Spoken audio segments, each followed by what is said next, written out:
Hello everyone. வாழ்க்கையோட அழகை ரசித்து வாழாமல் ஒரு ரேஸில் நம்மலாம் ஓடிட்டுருக்கோங்கிறத இந்த கதை நமக்கு புரிய வைக்கும். ஒரு காட்டுக்குள்ளே ரொம்ப தொலைவில் ஒரு தங்க மரம் இருக்குது. அந்த தங்க மரத்தில் நிறைய தங்க ஆப்பிள்கள் விளைஞ்சிட்ருக்கு.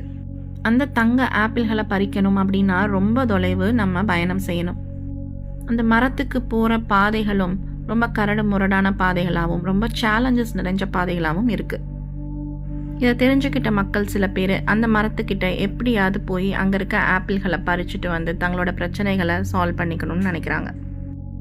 அதனால் தினமும் நிறைய பேர் அந்த மரத்தை நோக்கி பயணம் பண்ண ஆரம்பிக்கிறாங்க. சில பேர் தங்களோட பயணத்தை முன்னாடியே தொடங்கி அந்த மரத்தை போய் அடைஞ்சு அங்கே இருக்க ஆப்பிளையும் பறிச்சுட்டு வந்துட்டு இருக்காங்க. இதை பார்த்த மற்றவங்களுக்கும் நம்மளும் அந்த ஆப்பிள் மரத்துக்கு போய் அந்த ஆப்பிளை பறிச்சுட்டு வரணும்னு ஆசை வருது. அந்த பாதை கரடு முரடா மட்டும் இல்லாமல் ரொம்ப அழகானதாகவும் இருக்குது. அந்த பாதையில் நடுவில் அழகான பூக்கள், பட்டாம்பூச்சிகள், பறவைகள், ஏரி இப்படின்னு ரொம்ப அழகான காட்சிகளும் இருக்குது. இந்த அழகான காட்சிகள் அங்கே இருக்க யாருக்குமே கண்ணில் படலை. அவங்கள பொறுத்தவரை அந்த ஆப்பிளை பறிக்கணுங்கிற ரேஸில் எல்லாரும் ஓடிக்கிட்டு இருக்காங்க. உங்களை அறியாமையே நீங்கள் ஒரு ரேஸில் ஓட ஆரம்பிச்சிடுறீங்க. வாழ்க்கையில் எதையோ தேடி ஓடிக்கிட்டே இருந்து நீங்கள் உங்களையே தொலைச்சிடுறீங்க.